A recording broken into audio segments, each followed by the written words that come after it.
everyone, welcome back again to the Iconis Podcast, one of the most exciting episodes out there. Oh, I'm sorry, one of the most exciting podcasts out there, not even episode, podcast. As usual, I'm your host, Barry 3D. On my side is the one, the only, the man who's got you going all night long, making you jingle all the way. Who am I talking about?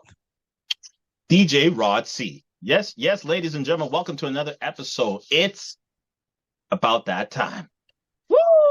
Ooh, it's about that time. We're getting a Ric Flair on. So first and foremost, we want to say, I hope you had a happy holidays. I wish you had a Merry Christmas and all of that, and everyone was able to spend some good time with the family, got the gifts that you wanted, enjoy it, and enjoy that family time. It's been a tougher year overall with just how life is. We're not getting into that. We just wanted to make sure to call that out and say, hey, all of those that turn around and donated to Thud's widow sons, thank you very much on behalf of the podcast here. Myself and Rod, and supporting Thud, our boy Dave Sokolowski. We want to truly thank you, because I said this is the year to pay it forward just before the new year hits. I hope you had a good Christmas. I know I drank some eggnog and I'm lactose intolerant, but hey, I love my eggnog. Rod, how was your holiday so far? Listen, so far it's been good. Just relaxing with the family, just taking it easy. Fresh eggnog, you gotta love it. It's always fun, especially when it's very heavy, tilted with some extra beverage. But we won't get into that. But I'll just say I had a good time. Christmas, you better than me because I drink it raw. I can't. You know me. I'm saying goes in wrestling. I'm straight edge, so I drink it raw. But you know what I'm missing though? I'm missing some good Sorel. If anyone's got some Sorel that's there in the fridge, and it's non-alcoholic, please reach out to your boy here. Hook them up. That's why I miss from being, with my parents, because I'd make anyways. So yes, it's a BIM thing. There we go. Like usual, we're going to turn around and say Merry Christmas and Happy coming New Year to everybody else out there that supports the show. So Christmas gifts. I hope you got some comic books. I hope you got some statues. And if not, then still time to go out, because it's Boxing Day, and hit up these places. So one place to hit up on Boxing Day is Wild Comics. Tell Wes and the guys we said hi. Another place to check out is Andrew out in Cambridge at the Hero's Tale comic book store. Tell them that you heard about it on the Iconis podcast. We said hi. And for our friends out in Montreal, please reach out and go and see Check Swings. Tell Trevor and the rest of the guys we said hi. Get those Boxing Day prices.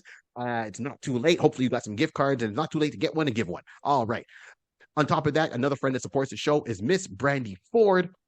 She's on 4680q.com. Wish her happy holidays. And on top of that, we've got to the Subculture Podcast Network. That's a network we're part of. That's us and four other podcasts out there. We're all collaborating. Keep your ears out. In January, we've got some stuff coming for you. So happy holidays to all you gentlemen and people a part of that. Am I missing anybody? Of course I'm missing people. Hey, if you want to turn around and do a podcast like we're doing a podcast, then you got to turn around and join Podbean. Start off the new year right. Be creative. Do whatever you want to do. Have your voice. We're on podbean.com. You can find us as iconis.podbean.com. There you go. As usual, I said, anything you want to find, barry3d.com. You'll find me. You'll find anything we do in this show. You'll find Dave Sokolowski, Zulf Ali, and because we are a touch of gray matter. Those in the new year. I've got most of it covered. Rod. Where can we find you?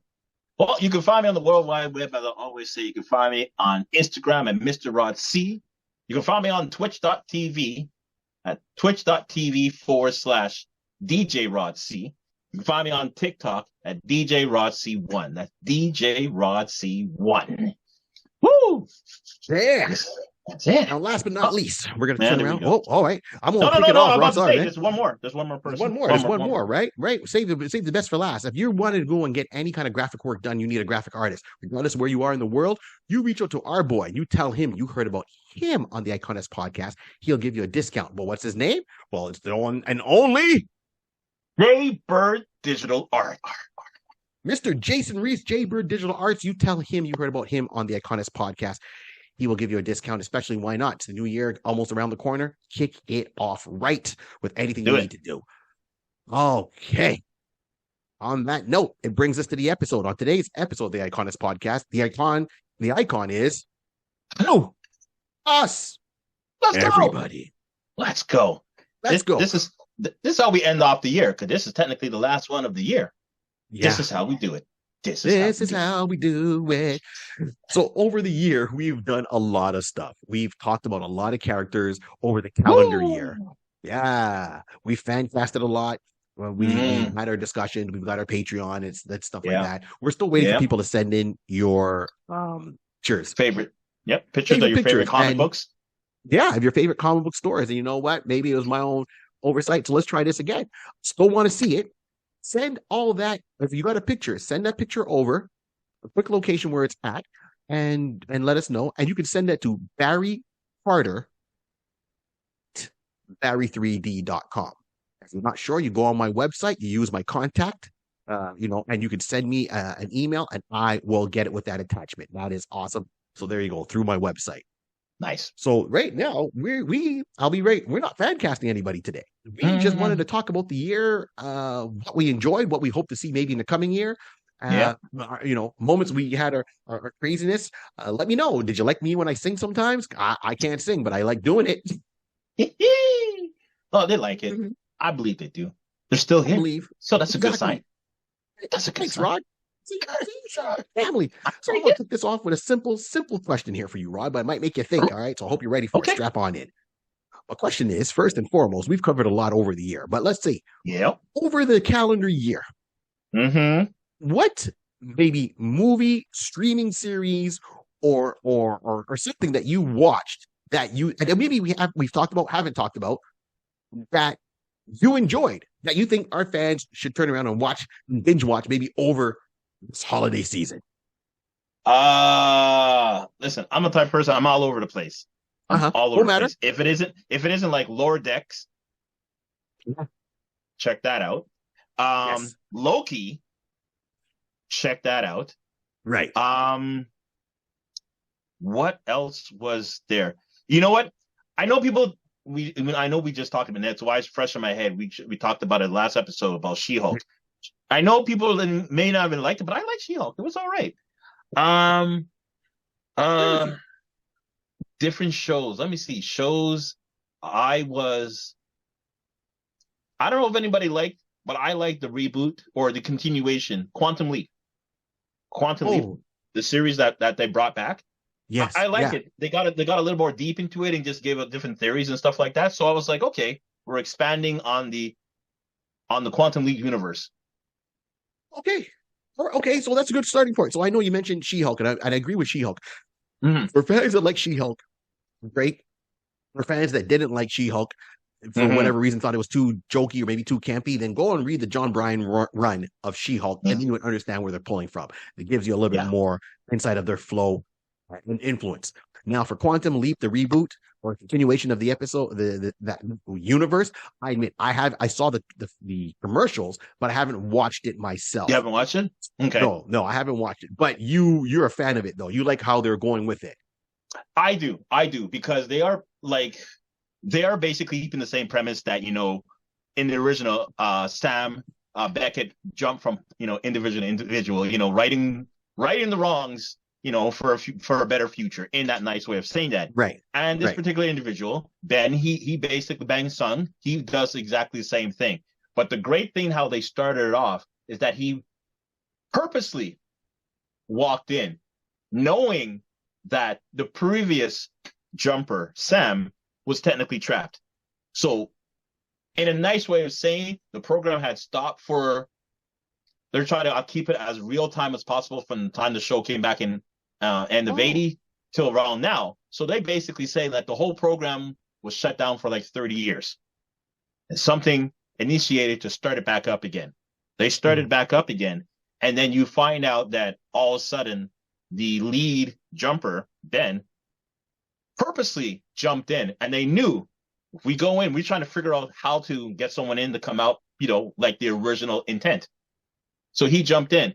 And of course, as per the theory, not the theory, as per the lore of Quantum Leap, on the first time, they call your head, your brain, is Swiss cheese. So your memory's all over the place. You don't remember anything along that line. So it was now turning into, why did he jump in purposely knowing we're not completely 100%, having good success in doing this. We're trying to build back, see if we can find what happened with Sam, believing that he's lost. But I said, the theory is still good. let's see if we can fine tune the machine, the whole process, the whole project from 30 years ago. Let's see if we can fine tune it. We're not there yet, but this person purposely jumped in. So you find out in the beginning, the first season is really all about finding out that he had indirectly left breadcrumbs, giving clues on why he did that. And at the end, you find out why he actually purposely went in to do that. So it was a nice step away lore than what it originally was. And then we're still doing the same thing. Every time he jumps, he's basically trying to save someone's life and, save right the wrong and all that kind of stuff, which is perfect. So it's nice. To me, it was a nice nostalgia, bringing back that feeling that you initially got when you watched the show. When I watched the show initially back in the 80s, in the early days, it was like, wow, this was fun. You don't know what you're going to get because they, at that time and even currently, what they try to do is make it as real as possible. So any real events, they try to coincide as close as possible. So you can say, hey, when, as an example, that this is the season 2, when they had the LA riots, they had a story basically in that environment, giving a story of what a person had to do to survive and why and so forth. And it was basically real life. Like those who know, remember the LA riots back in the for sure. They basically made it and it was wonderful. So yeah, that's one of the things about it. So then you go into, and that's another fire in the hole. And I'm like, oh, did that just happen? Yeah. Wow. So it was nicely done in my aspect. I liked it. So if anybody was an original fan of the Quantum Leap back in the days and liked the show, I will say give it a chance. You will not be disappointed. I feel that you will start seeing the similarities of what it was before, and you may start thinking, oh, they're just repeating, rinse and repeat. Yes, but then they get a little deeper into the lore of it, because I'll say this as one end, we're always so accustomed to what happened to the Leaper.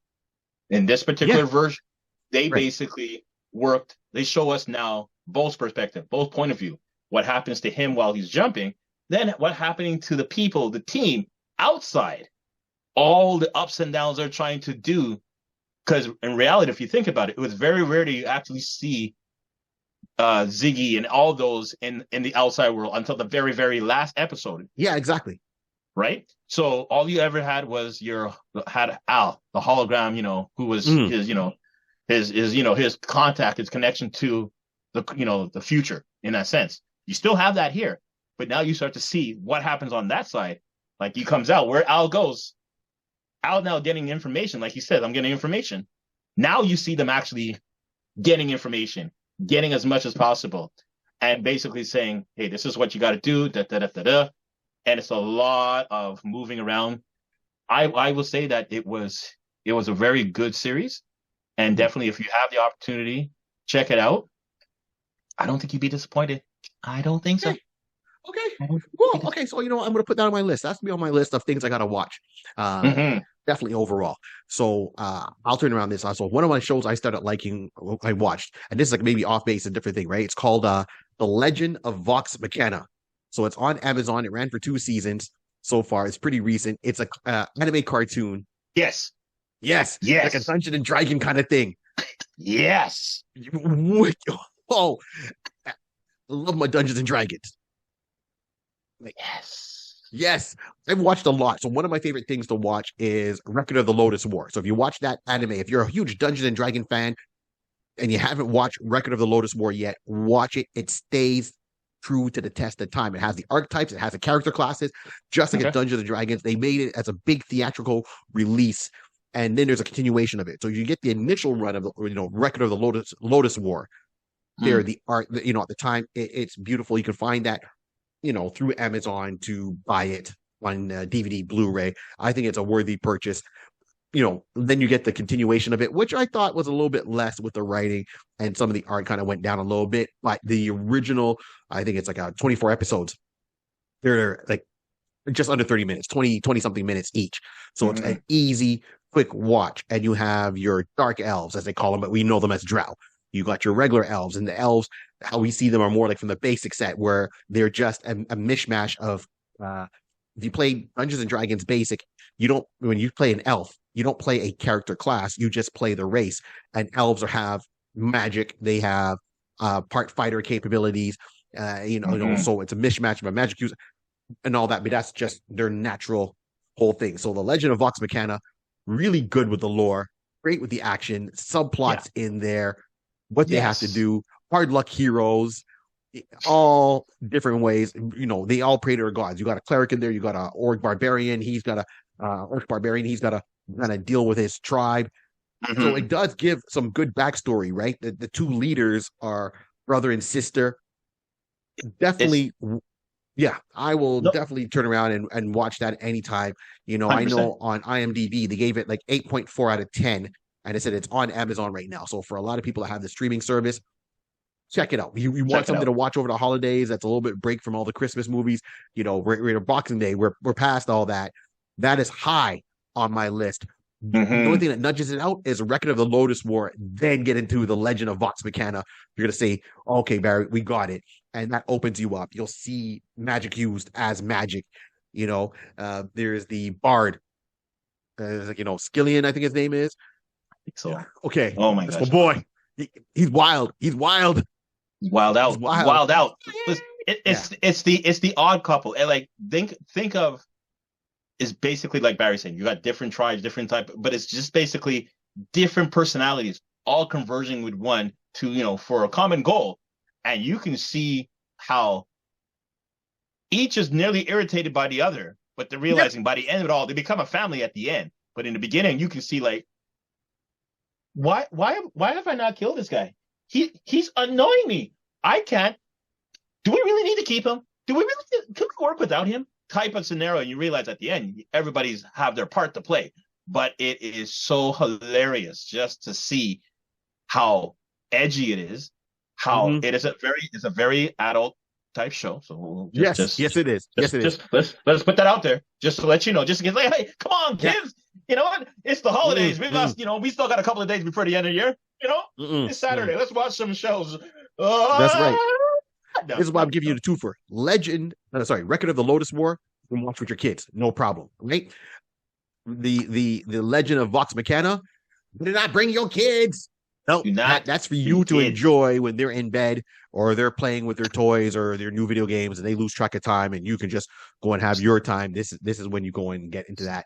You will not be disappointed. I was to show you how good it was. Like my wife turned around and usually when I'm watching all my geek stuff and all that, she'll just like, yeah, and she's on her phone, right? And she's doing her thing. He stopped. She put the phone down and actually watched this series with me, and I'm like, oh snap! If it got her attention, Right. well done. Well done. And I said, I just like having these discussions because we don't really talk about these things on our show, overall as a half. So we're having a roundtable discussion because of the holidays. Um, and then here's another thought that popped to me, right? Bear with me. Go on.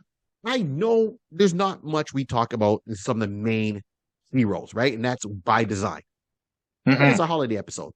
But then again, still to keep true to myself in this show. So here's a theory for you, Rod. Okay. I see all the, we got Superman Legacy that's coming out. James Gunn, he's pushing that in the future, Mm-hmm. right? Another Superman.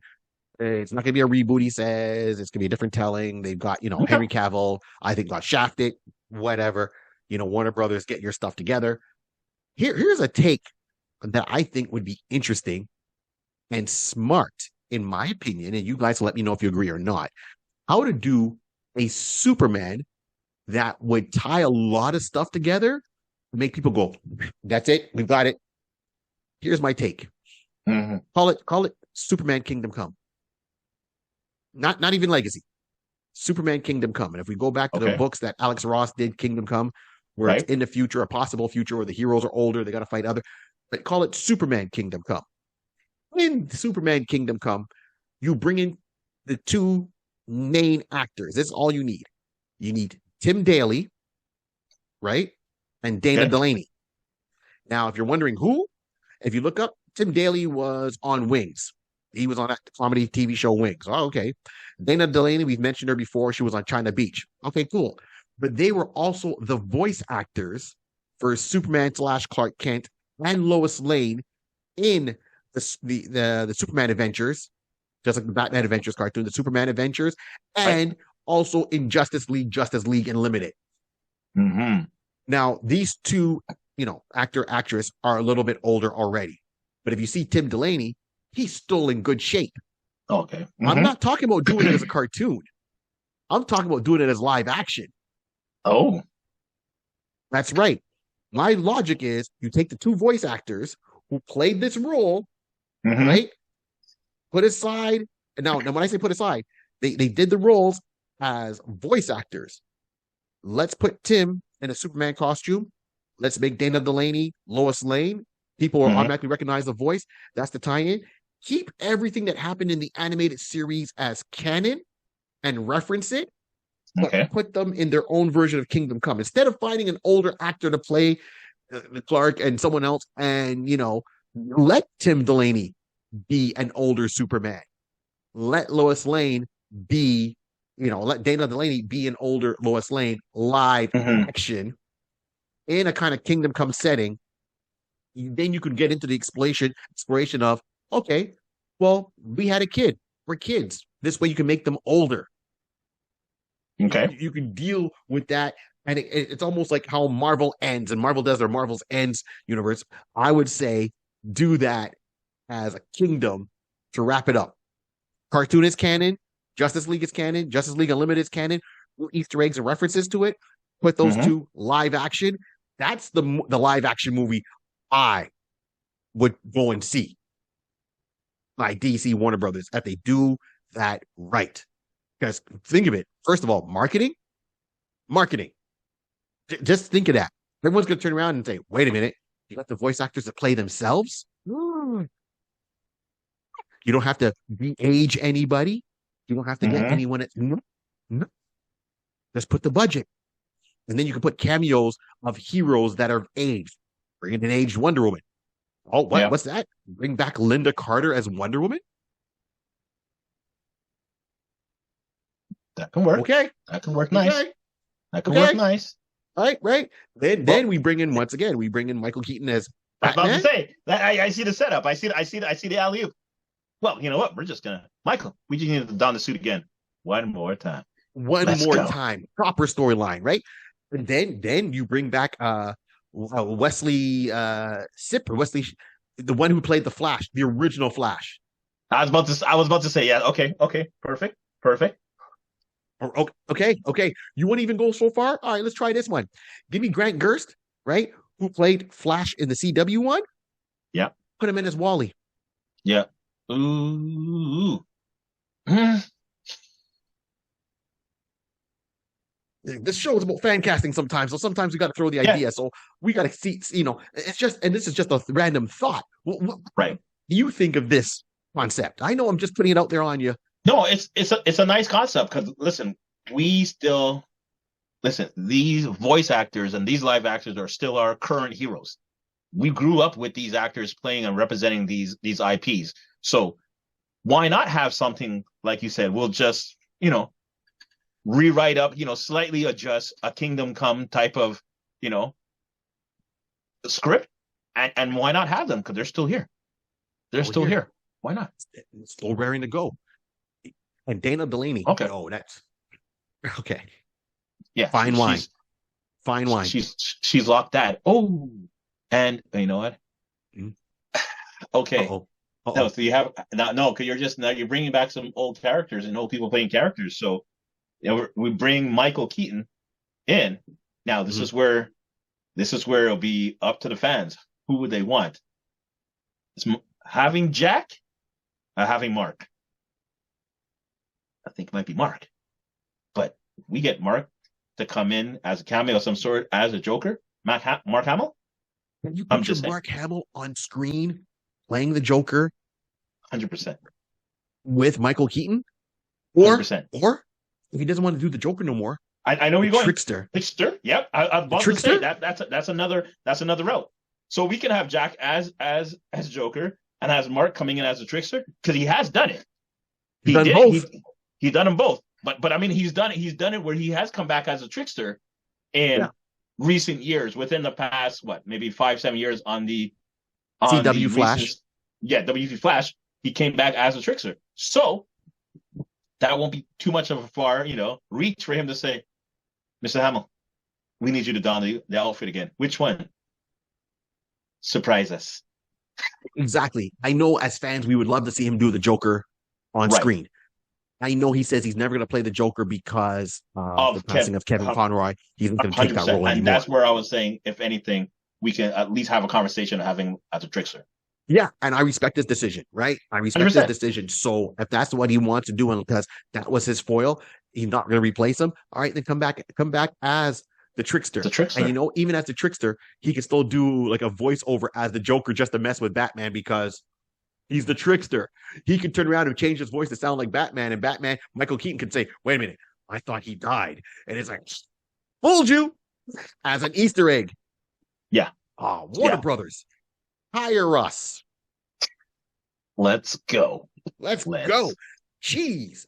I'm telling you, man, that one would be absolute fire. That's where I think that one would come in. So that's just my 2 cents, something that was just rattling around the dome. To bring to light and talk about. Now, we've also kind of fan casted a lot of characters. Mm-hmm. Is there any episodes that stand out or characters that stand out for you that we've done so far that you're like, oh man, that was a cool one. I would love to see this really go further. Like, to give you an example, we did, like, I think year one, Grandizer.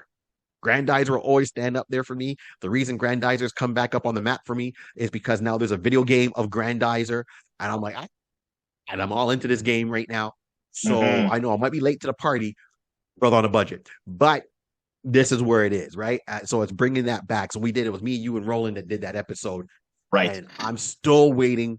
I know there's talk of a Grandizer movie coming out. I'm not sure if it was like not George Lucas. I'm not sure if it was like Spielberg's, but there's talk of a Grandizer property coming out, and I'm all for it. All for it. Okay. Yeah, yeah, yeah. Mm. So I know clearly we know Grandizer, yes. Micronauts, we all know that. I scream it every single time. Diver, scream it every single time. I know the shock is we haven't done Gatchaman yet. Battle of the Planets. Due It's time. coming in the new year. Due time. Due time. Oh, it's coming in the new year. It's about time we get to some of these things. Don't you worry. It's there. Yeah. Excellent. So those are some of the things that just kind of pop off my dome that I like. And of course, one of my favorites is Starjammers. Starjammers, once again, Marvel. Yeah. You did the Marvels. You brought in Binary. You brought in a version of Binary in the Marvels movie. We know Binary at one point teams up with the Starjammers. I want a strictly Starjammers show, movie. Like, hide it. It's like we teased us enough with the X-Men coming over into the Marvel MCU. Come on now, give me a Starjammers. Give me a Starjammers. Give Starjammers, he said. Give him a Starjammer. Yeah, I'm going deep on this one, man. This His brain's overwhelmed. It is, and I'm just trying to think, like, what could we say? Like, listen, we've done stuff with Black Vulcan. We've done Firestorm was a nice one as well. Yes. What was a good one? I'm trying to think. But definitely, what made a good impact? You know what? I won't lie. Mighty Orbox. Mighty Orbox was still one of mine. Wow. Yes. Mighty Orbox was one that, if you're talking about, bringing something to life, I said it then, and I'm sure I said it then, and I'll say it again. That's something that could definitely come about now. Right. That could come back to the scenes, and basically, people can agree to it and like it. I don't see that one holding back at all. So yeah, Mighty Orbox is one as well. Oh my goodness. Let's see. Yeah. There you go. Mighty Orbox. We're over. We've hit like 130. This is 132 episodes currently right now. If my math is right, we've done a lot. So I'm with you on Mighty Orbox. I'm still looking forward to the King of the Hill reboot, but I don't know. A lot of the the voice actors have passed away. Like the voice actor that played Dale, he just passed away.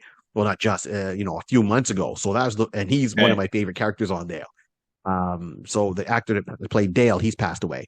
Brittany Mm-hmm. Murphy, who played Luann, has passed away. The one who played Luann's husband, Lucky, that voice actor has Lucky. passed away. I'm like, oh my gosh, it's like, okay, who do we still got left? How is that going to come out or affect the retelling of King of the Hill without team members being around anymore? I don't know if they're going to write Dale's character passing away in the Off. show Mm-hmm. and just kind of give him an homage and say, okay, he's gone. And because his character did smoke a lot, he was hooked on smoking. So they might tie that in and just say, give Dale his flowers and let that character go. Right. And then who would be taking over that spot? Are they bringing a new character to kind of establish that going forward? Mm-hmm. Those are some of my favorite episodes. And then of course there's other ones I like that stand out. Anytime we get a certain guest on the show, or all our guests, I love when we have all our guests on the show. But the ones that are going to stand out for me personally is when we had Derwin on the show. We had Derwin talking about Jason X. We had Yep. Derwin talking about Nightman. Mm-hmm. And I want to bring Derwin back to talk about Mutant X. He was in was it season 2, episode 13. And you can find it on Amazon Prime. Derwin's in Mutant X playing a villain that has extra sensitive hearing like Daredevil. What? Come on, man. This is awesome. And then, of course, when we talk to Gail Simone, when we talk to Gail Minadrovsky, and Mm-hmm. definitely Chris from Comic Tropes. Yeah. Yeah. Yeah. 100%. Wow. Wow. That's where those things stand for me. And then I'll throw this one in. Man Wolf. Man Wolf is something that I would still love to see Marvel do. I think Marvel should do some maybe like one shot, like how they did Werewolf by Night. They did it as a one shot, 40 minutes. I really think they should really make a series called Marvel Premiere, once every quarter, right? So that'd be like, um, you know, th- you know, there's 4 quarters. So once every 4 months, if Every possible, three maybe months. once every 3 months, Mm-hmm. drop a 40-minute episode on a character that has not made its MCU debut Premiere. Mm-hmm. premiere, and just give them a one shot, just a one shot, but do it right. It has to be written really well and have a lot of the lore involved into it. And I think that would stand out more than maybe always doing series. I know Marvel right now is saying maybe we're doing too many series, and it might be kind of everyone's thinking, oh, maybe it's kind of like dipping down right now. I Mm-hmm. think that they should kind of go with that and just give us some one shots. Build up the anticipation for that, but do it right. Do it right. Don't water it Right. down. Really go all into it. That's my 2 cents. Listen, that makes sense because I mean it'll be a good way of just testing the waters and just seeing that, hey, if can this work? Can this character actually make it? People are going to gravitate to it because a lot. Again, the thing that we love about our show is that we like to bring characters who don't get to the forefront. So Warner Bros. Should be doing the exact same thing. Let's get some characters you don't see or hear that often. Give them a one Yep. shot, and that's doing recon. That's basically is doing recon just to make sure, hey, will this work? And if anybody is interested, you start to see, the clicks on, the views, and you realize like, maybe we have something here, and you can proceed from there. Less cost when you trying to do a full series. You just do, like Barry said, do a 40, 50-minute one shot, invest that money in there, and you'll see how it comes out at the end, and you're good from there. Absolutely. I think another thing they should do is Marvel Originals. And the only reason I'm mentioning something like that is because I find that Marvel, with their writing, with the MCU and what we read in comic books, it starts off at the same focal point, as I said before. It's like an upside down triangle. And then it goes Mm, further and further away from the source material. So you get like different versions of the character. Case in point, Guardians of the Galaxy. Did I mm-hmm. enjoy watching the Guardians of the Galaxy movies? Yes. Was I disappointed that it was not my Guardians of the Galaxy, the original Guardians of the Galaxy? Yes. I wanted Starhawk. I wanted Vance Astro. I wanted the original Yondu. Right. I wanted Charlie 27. I wanted the original. They make Easter egg cameos in the new Guardians, but I want the classic Guardians. And I think that should have been maybe its own cartoon series because everyone always wants to know two things: Right. how it starts, how it ends. We know there's no definite ending, but this is why these books like Kingdom Come, right?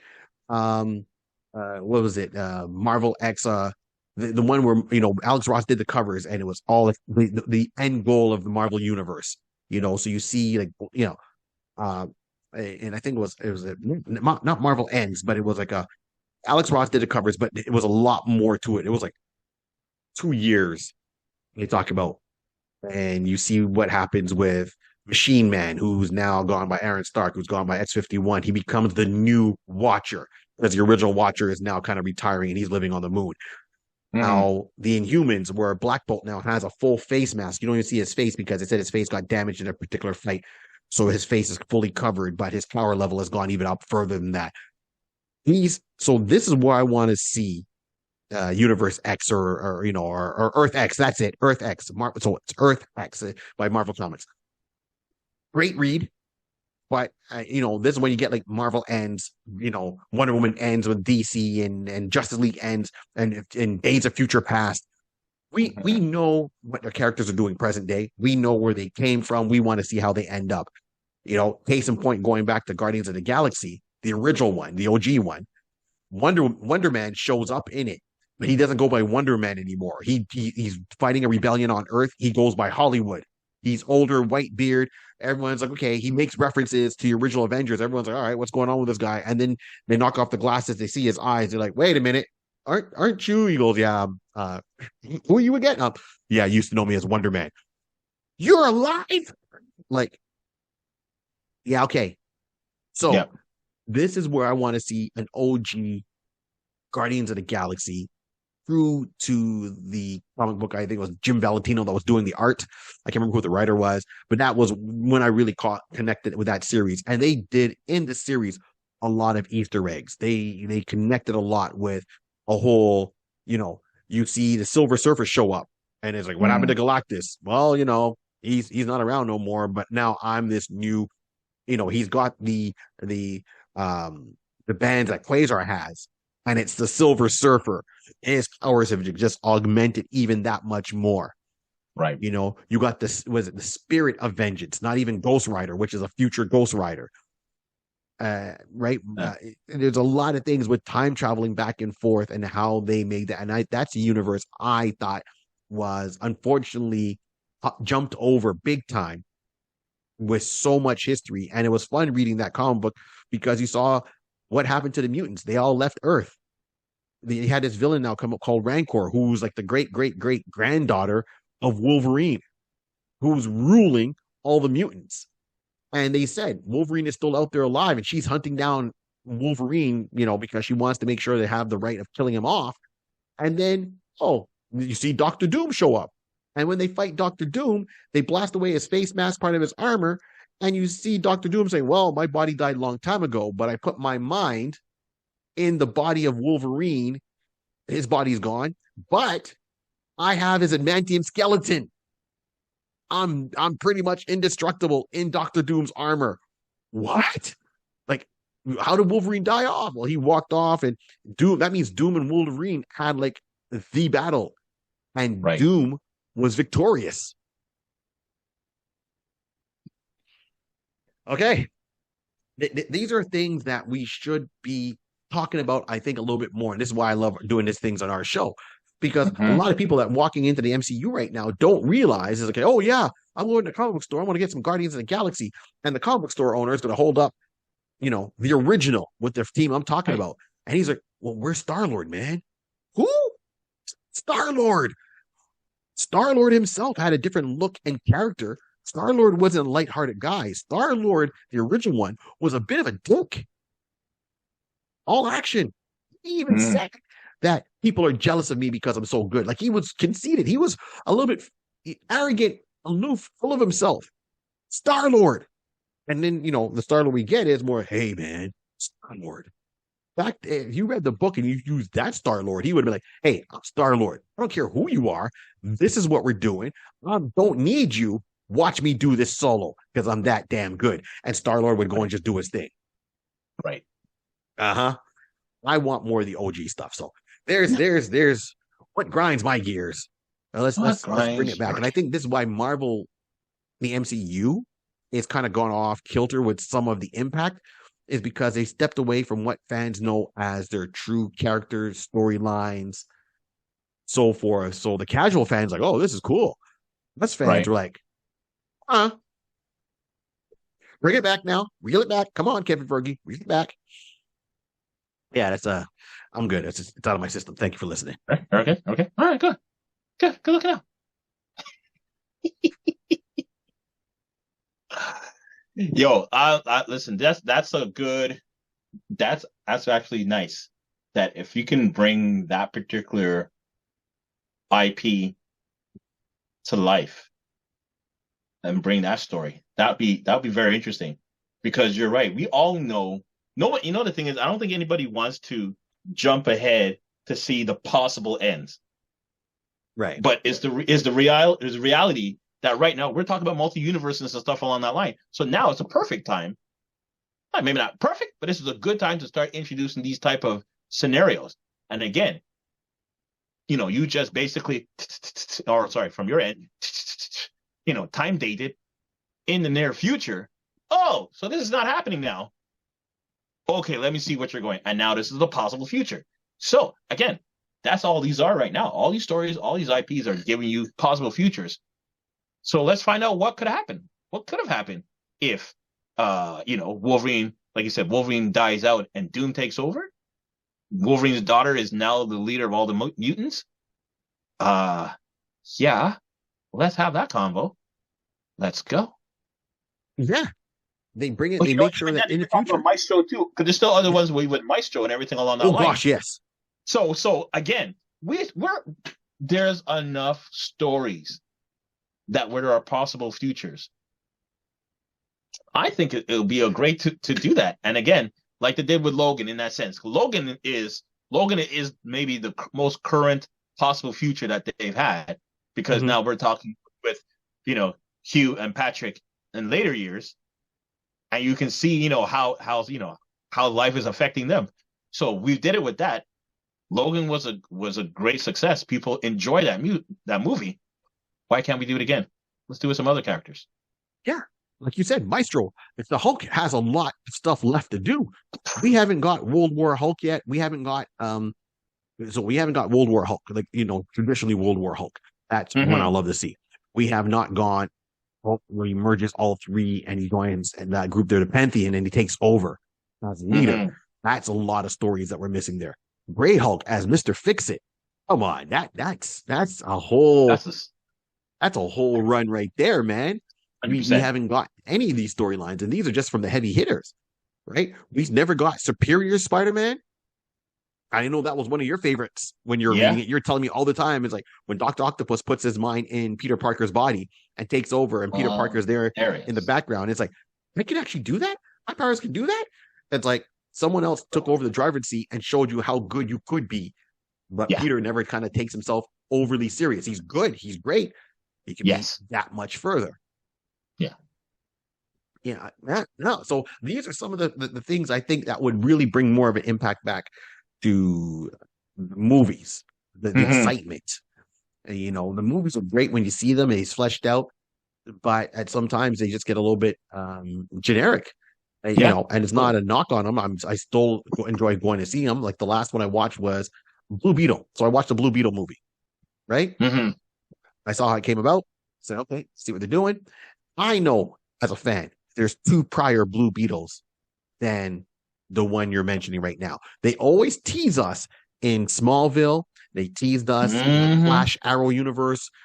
Always about Ted Kord Industries. Yeah. We've all seen Kord Industries, but we've never seen Ted Kord. In the Blue Beetle movie, it's the third Blue Beetle with the scarab. He gets it. He got the powers as a lock. Okay, I've got the power. But what I liked is they mentioned the first two. They mentioned Dan Garrett, and you see his costume right there. And they mentioned Ted Kord. They brought in the Beetlemobile, his flying bug. That was there. So it shows you that he went more a tech route because he couldn't get the scarab to unlock for him. They said he had a sense of humor when he went into it. People knew of him. We still don't see it, but this is the first time we've seen costume, lair, and if you stayed for after the credits, you heard Ted Kord's voice because he was trapped somewhere. Where has he been Right. trapped? So you establish that he has a daughter. Don't know who the mom is. Hmm. Was she another hero? And that deals with that whole Charlton universe before DC acquired them, right? So that's Blue Hmm. Beetle, that's Peacemaker, Question, to name a few, Judo Master, Yep. Captain Atom, and they gave Captain Atom a different look when he hit DC. They made him all silver, red gloves, red boots from his previous look, and he's encased in it, almost like a Silver Surfer look. So there's another character that we haven't touched on. They haven't Yeah. touched on is Captain Atom. That whole Charlton universe is just waiting for something to come out and say, "Hey, here we are." You know, the Archies at one point acquired the rights for the Crusaders, another Hmm. superhero team, Archie Comics, and it was being done seriously with the Shield, Jaguar, the Web, and the comics were done well for the when Hmm. they had them there and putting it together. So there's so much that we're missing, and they're only focusing on big picture all the time. So to me, if you're gonna do X-Men, you got to give me the proper Hellfire Club. Give me proper teams. That's including the Shi'ar. Bring that in. I want, let's get back. We're getting a little bit too off the beaten path of what we want to see. Right. You Right. use they use the names that we're familiar with, like when they did the X-Men last one, Days of Future Past. Wicked. Not exactly. It's still good, but not Right. how I wanted to But play out. So 100%, 100%. I will agree that there are a lot of the characters that we are getting right now. We're getting some stories. That's great, mm, but there's so much that we can dive into. So I say we're talking if we talk about the big boys, the DC, Batman, the Wonder Woman, Superman. You yeah, already talked about. We talked about they're bringing Legacy. You're talking about Kingdom Come. Um, in the Batman lore, yes, when it was Batman versus Superman, they had a little touch of a death in the family, a little bit, but it was to me there was too many. That one they kind of picked a whole bunch of different ones and yeah, just put them together too much. yeah, So they exactly. overdid it with that one. Yep. Um, again, that's that side. If we go to the Marvel side, again, Captain America, there's stories there. They've done stories at least with Winter Soldier, his origin, being part of Shield. They're like, you know what? I could probably be okay with that. But if we're going to introduce, like he's now talking about mutants, bringing the X-Men, you're absolutely correct. The Hell Club, that is an arc, and I say needs to be addressed. But please, if you guys are not going to do that in the beginning, please have a good portion of the movie, not in a whisper, like, "Hey, hell, are you driving down the street, pursuing another person? Oh, Hell Club is right over there." No, no, no, no. I don't want to drive by. I don't want to drive by. I want someone to actually open the door, walk in, and say, like, what's going on here? And then we'll basically go into the storyline and saying, isn't that Jean? Jean's been missing for Yes. so long, whatever the case would be. But we're gonna tie that in and get into the Phoenix story. To me, would be a beautiful callback, a deep cut, something that you're doing for your fans, and you're going to get a lot of exposure to me off of that. From that storyline, you can literally branch off anywhere, Yeah. There's a comic anywhere, book and it will cover. make sense. And it will make sense. Yeah. Because it's so big. They had to put it in two parts. First part, Phoenix Saga. Second part, Hmm. the Dark Phoenix Saga. So the Phoenix Saga showed you how she got the powers, All right. crashing. They started off in outer space, crash land in the Hudson River, came out. Then she had to go to Mirror Island. They brought in Prometheus. And that whole storyline. Savage Land is Hmm. involved. The Brotherhood of Evil Mutants, the Hellfire Club. All these are rolling aspects. So we get to see Kazar, and Sheena of the Jungle, like in the Savage Land. And all Yeah. of this is covered. And Beast was on the Avengers. He makes a crossover. He's the tie-in. All of this comes down to a big throwdown in Central Park. Then they bring in Juggernaut, Black Tom. the Shi'ar, plus it's a Dark Phoenix saga, it takes them to outer space where they fight the Imperial Guard. This is when you're really seeing Gladiator, the leader of the Yeah. Imperial Guard. Wicked, like this. Okay, there's so much, and then they're fighting, and then that's when Wolverine discovers the Watcher because he goes into a citadel by accident. They're fighting in the blue area of the moon, which is the only spot on the moon that has an atmosphere. Don't know why the atmosphere is there during this fight. During that fight, it flashes back, and you run into one of the Kree and one of the Skrulls who are fighting because they were there prior for the wedding of Quicksilver and Crystal in the Inhumans one-shot special.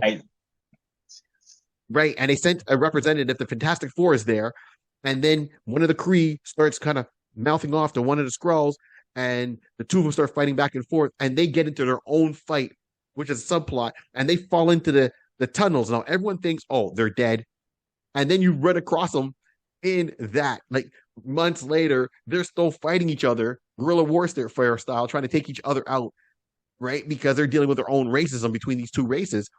And they run across the X-Men Imperial Guard, and everyone's like, you guys have been on this moon for how long and you're still fighting? Yeah. You even have a way off. So we know all these things are there.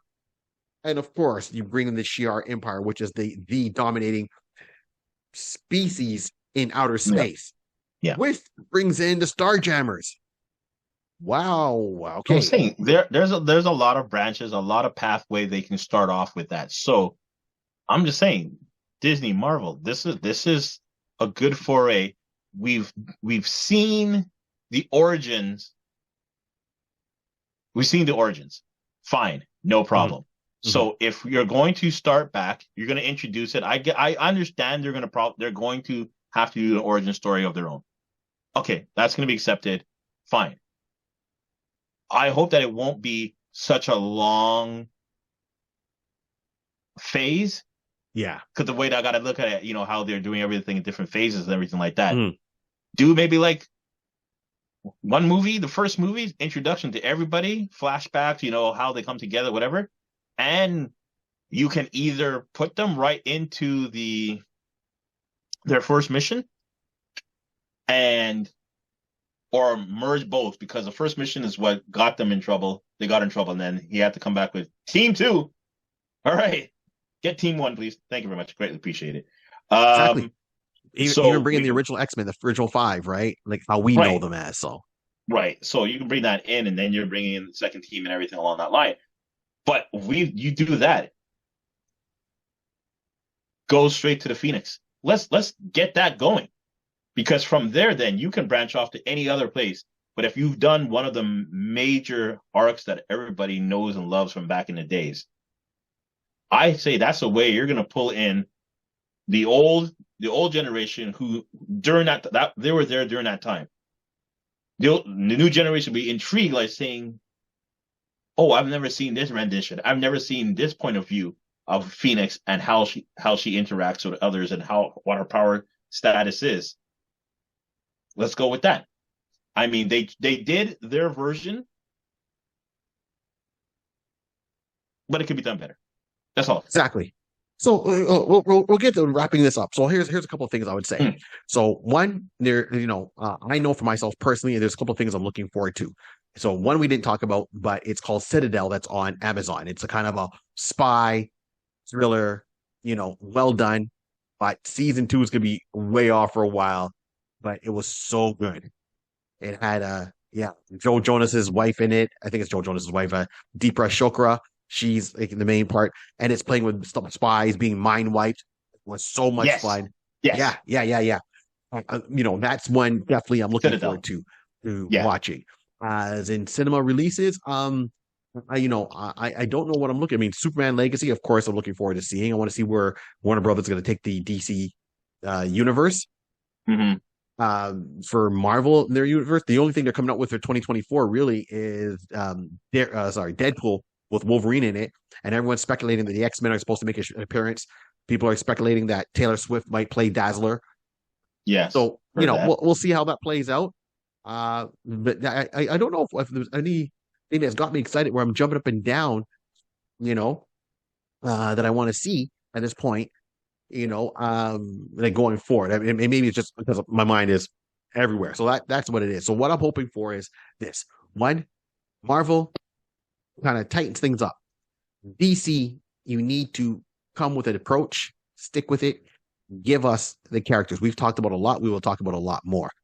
Rod, what about yourself? Is there anything that you're looking forward maybe in 2024 from either these studios or maybe a surprise from, Image Comics or Boom Studios who do Power Rangers, right? So yeah.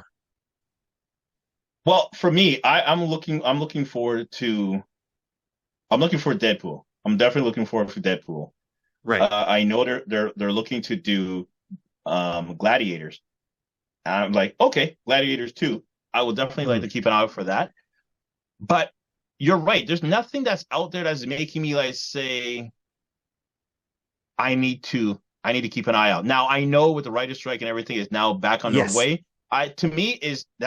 I'm taking that as being the reasoning why we're not hearing so much, because everybody was focused, of course, with that. Now that everything's been taken care of, now they're going to get into writing and getting, giving the ideas and everything online. So that's why I feel why we haven't seen so much is because, nothing was really, everything was put on pause.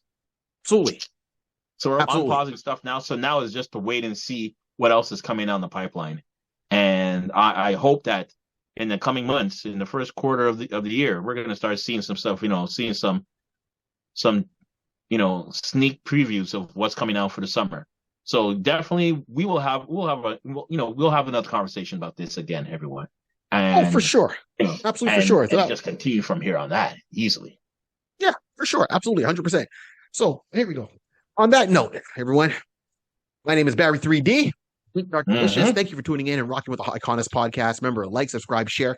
If you got any kind of pictures you want to send us, send them over to Barry Carter at barry3d.com. Just go to my Barry 3D website, look for my contact page, and send it through that way. That's the fastest way to get through to me. Send me your pictures. I'm looking to see your comic book stories. That's gonna be a lot of fun. We'll start posting those as soon as they start rolling in, and we'll start posting some of our own too shortly. And so that's it on my side. Ron, any last words? Listen, you know what? Have yourself a great end of the year. I hope your year was good. From us to you, we thank you for being part of the Iconist podcast family and, still rocking with us. And listen, 2024, we're going to have a whole bunch of new stuff coming down for you. We got some stuff planned. Stay tuned. That's all I'm going to say. And the usual, I would say, this whole world has been started by a pencil, a piece of paper, and lots of imagination. Keep on dreaming. But I'll tag on to that. Happy holidays and thank you. We're out. Can you say me something, please? Thank you. No.